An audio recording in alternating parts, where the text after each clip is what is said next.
Nous l'appelons le Dieu de la continuité. La continuité glorieuse de l'œuvre que l'Éternel a commencé avec papa et maman Olangi. Continuité qui est en branle depuis déjà 4 ans, depuis donc le rappel à Dieu de nos parents spirituels. Continuité en ce sens qu'il y a beaucoup de témoignages après la mort de nos parents spirituels dans presque tous les sièges de la Fondation Olangi Osho à travers le monde. Des frères et sœurs qui sont restés attachés à ces dieux ne manquent pas d'expérimenter des merveilles inédites. Dans ce numéro de votre émission spéciale Festivité 30 ans du ministère chrétien du combat spirituel, nous allons vous amener à Libreville au Gabon pour découvrir une messagère de Jésus qui est M15, CFMC Libreville. Elle a vécu un véritable miracle sous le sceau du Dieu de la continuité. Elle s'appelle Maman Monsard. Shalom Maman Monsard. Shalom. Comment allez-vous Maman Monsard? Je vais très bien par la grâce de Dieu. Vous êtes toujours présente à toutes nos grandes manifestations. Maman Monsard ne manque jamais. Pourquoi? Parce que j'aime Jésus. Et le Dieu de papa et maman Olangi qui s'appelle Jésus-Christ m'a fait du bien. A fait du bien à mon foyer, à ma famille. C'est pourquoi par reconnaissance pour ce que ce Dieu l'a fait, je ne peux pas manquer une activité du combat spirituel. Tant que Dieu me donne la possibilité, j'y serai toujours. Vous êtes là aux festivités des 30 ans du ministère chrétien du combat spirituel par reconnaissance. Qu'est-ce que comptez-vous obtenir en retour? En retour, j'attends que Dieu me bénisse, qu'il fasse encore davantage ce qu'il a commencé, parce qu'il est celui, quand il commence, il parachève. C'est pourquoi je suis là. Vous avez dit que vous êtes là pour exprimer votre reconnaissance par amour pour le Seigneur, Oui. par rapport justement au thème de la 13e convention mondiale de la CFMC, Femme, aimes-tu Dieu? Je vous pose la question de savoir, est-ce que vous gardez le commandement de Dieu? Bon, puisqu'au ministère, maman nous a appris que la délivrance était un processus, donc je suis dans le processus de la délivrance et je fais de mon mieux pour garder le commandement de Jésus. C'est pas facile, hein? C'est pas facile, mais avec le Saint-Esprit, il nous aide. Maman Monsard, avec vous, on va parler de ce que vous avez vécu dernièrement avec le Dieu de la continuité qui vous a délivré. Pouvez-vous nous en dire davantage? Oui, avant d'arriver à ce témoignage, j'aimerais quand même en 1 ou 2 minutes revenir un peu sur mes origines, parce que le ministère chrétien du combat spirituel, on ne peut pas parler du combat sans les origines. Tout à fait. Bon, moi je suis né dans une union libre. Ma mère était en concubinage avec mon père et elle est tombée enceinte. Pendant que la grossesse avait 8 mois et demi, mon grand-père va dire à ma grand-mère de revenir au village. Et c'est ce qu'elle a fait. Et arrivée au village, donc elle ne savait pas que ses parents avaient déjà contracté un autre mariage pour elle. Donc le monsieur va prendre ma mère avec une grossesse de 8 mois et demi. Et je suis allé naître dans la maison de ce monsieur. C'est ce monsieur qui m'a reconnu. Mais on m'a donné le nom de mon grand-père. Donc, vous comprenez déjà quelle est ma condamnation avec le nom du grand-père que je porte. Ce nom m'a donné beaucoup d'attributs, vraiment beaucoup d'héritage. J'ai hérité de mon grand-père de tout. Au village, je n'étais pas autorisé à parler, à jouer, parce que j'étais le chef de village. Et j'ai non seulement hérité la chefferie, mais tous les totems de mon grand-père sont venus à moi. Et le jour où je suis né, comme on a dit, Mikolo, c'est mon nom de jeune fille. Oui. Mikolo est né. L'esprit de mon grand-père est venu habiter en moi. Et cet esprit a amené en moi l'esprit de maladie. Donc, par conséquent, l'esprit de mort. Donc, j'ai grandi toute ma vie malade. Et c'est même à cause de cela que Dieu m'avait parlé. Il m'avait dit, pour ton genre de combat, il faut aller au combat spirituel. Je suis venu au combat par révélation. Personne ne m'a conduit au combat. Je suis venu au combat et depuis là, Dieu fait toujours, il me sort toujours des situations. Jusqu'en janvier 2020, c'est là que commence mon histoire avec la continuité. une histoire glorieuse avec le Seigneur Voilà, Jésus-Christ, une histoire glorieuse. qui est fidèle, n'est-ce pas? Parce que notre Dieu achève toujours ce qu'il a commencé. Oui. Janvier 2020, le diable sévit encore. De quelle manière? Il sévit encore. Ce jour-là, je me suis levée. J'ai dit à mon mari que j'allais rendre visite aux enfants parce que nous n'habitions pas le même quartier. Donc je me suis levée, je suis allée rendre visite. Vous en avez combien, les enfants? On a 3 enfants et 2 petits-fils. Okay. Donc je suis allée chez ma fille aînée. Et quand je suis arrivée, j'ai salué, les enfants m'ont embrassée et je me suis assise. Et elle vient, elle me dit, maman, bonjour. Je dis oui, bonjour. Elle me regarde, elle dit, maman, ça va? Je dis oui, ça va.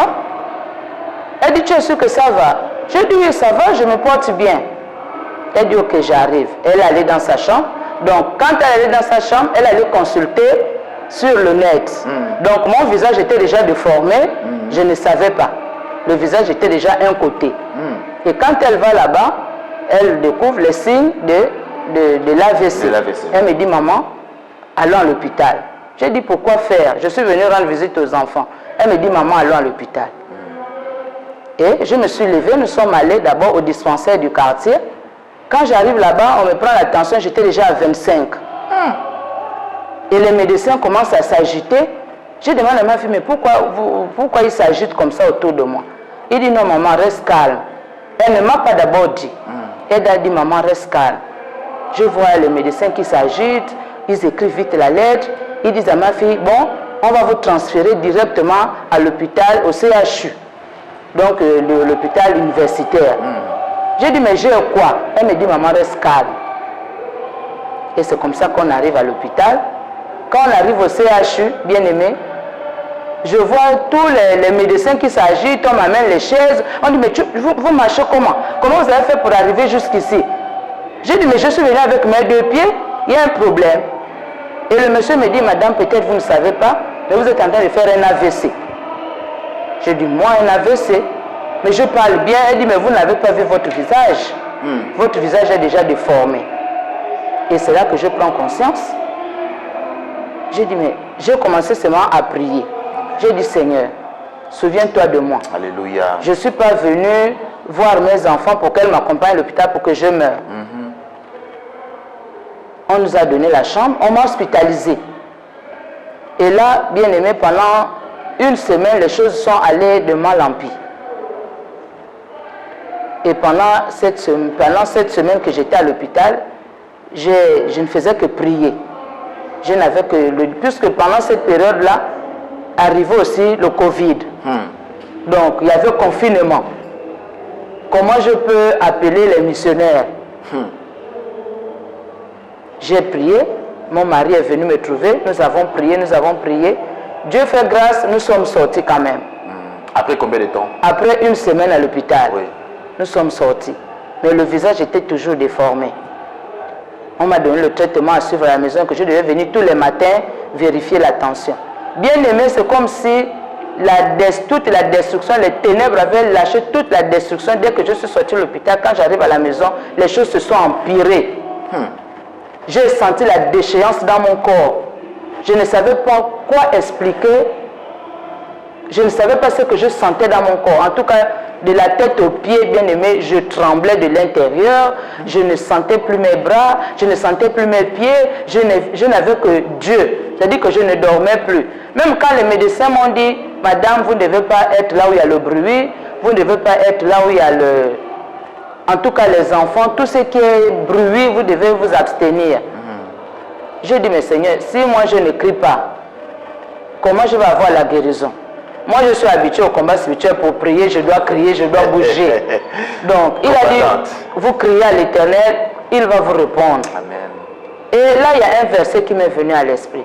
Le psaume 91, à partir du verset 14.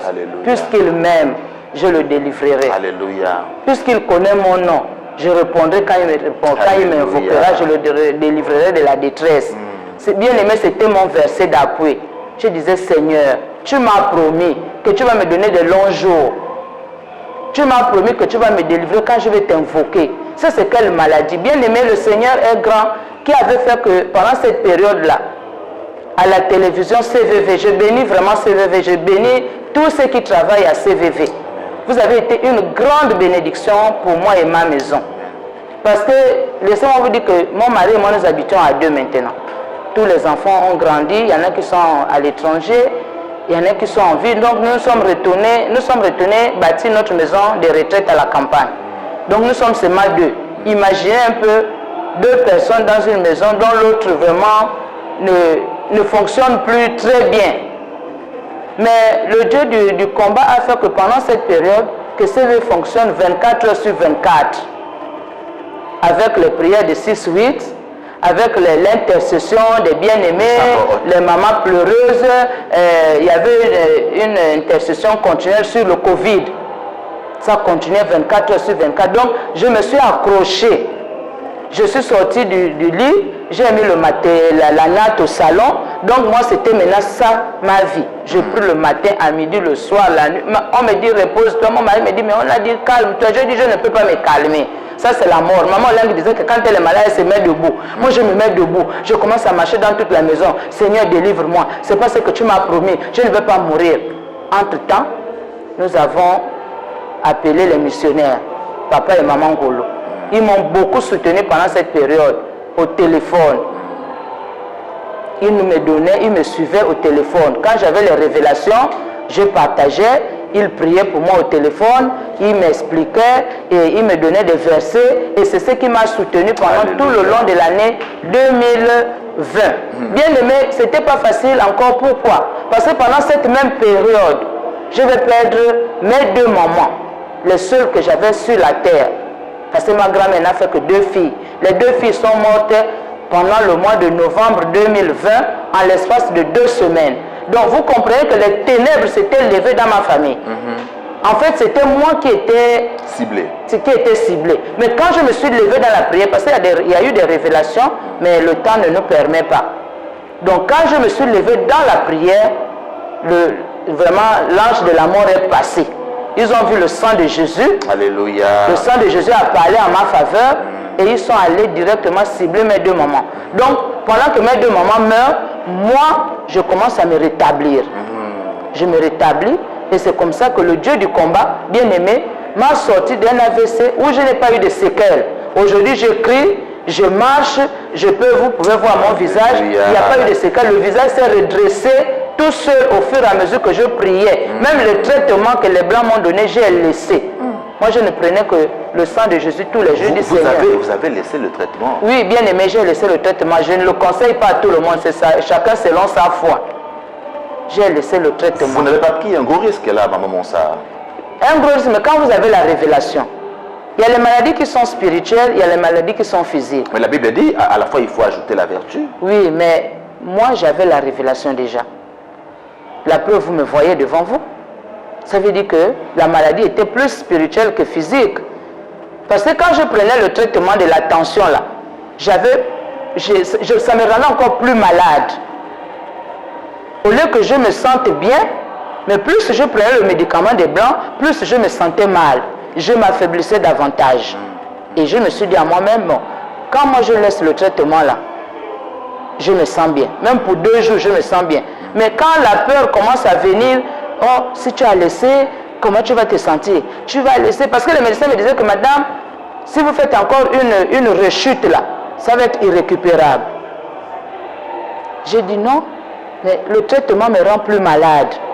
Donc vaut mieux je continue avec le sang de Jésus, avec les prières que Dieu me donne, Dieu va faire. Moi c'était toujours Dieu va faire. Il m'a promis. Je disais même, Seigneur, quand je ne t'entends pas, quand je ne te sens pas, je sais que tu es là. Alléluia. Moi, j'ai des promesses. Alléluia. Tu m'as dit que tu seras avec moi tous les jours. Il m'a donné aussi dans Romains 8:1 qu'il n'y a plus de condamnation pour ceux qui sont en Jésus-Christ. En effet, la loi de l'esprit de vie m'a affranchi la loi du péché et de la mort. Donc, bien aimé, ces versets m'ont gardé. C'était pour moi de comprimer. Que je prenais tous les matins, je prends à midi, je prends le soir, je me lave avec le sang de Jésus, je bois le sang de Jésus. Et au bout d'1 an, je me suis rétabli et je suis là présent au milieu de vous. Alléluia. Face à l'ange de la mort, l'Éternel avait dit aux enfants d'Israël que le sang vous servira de signe dans les maisons où vous habiterez. Oui, le sang de Jésus. N'est-ce pas que c'est par les maîtres chauds de Jésus que nous sommes guéris? Maman Monsa, vous êtes donc venu forte de ce que le Seigneur a fait pour lui dire merci pendant ces festivités. Oui, je suis venu vraiment rendre grâce à Dieu. Alléluia. Ces 30 ans, c'est pour moi. Parce que depuis que je suis au combat, j'ai vu vraiment la main de Dieu puissante. Il a vraiment ressuscité mes enfants, il a guéri mon mari, il m'a guéri. Donc vraiment, je suis venu rendre grâce au Seigneur Jésus-Christ. Notre Dieu peut tout. Rien ne s'oppose. Rien ne s'oppose à ses desseins. Merci maman de ce témoignage que vous avez rendu avec tout votre cœur. On l'a senti. Merci mesdames et messieurs, salutations fraternelles à tous les frères et sœurs du ministère chrétien du combat spirituel de Libreville qui sont sûrement édifiés comme nous d'ailleurs par ce témoignage. Merci de votre attention soutenue. Que Dieu vous bénisse. À la prochaine.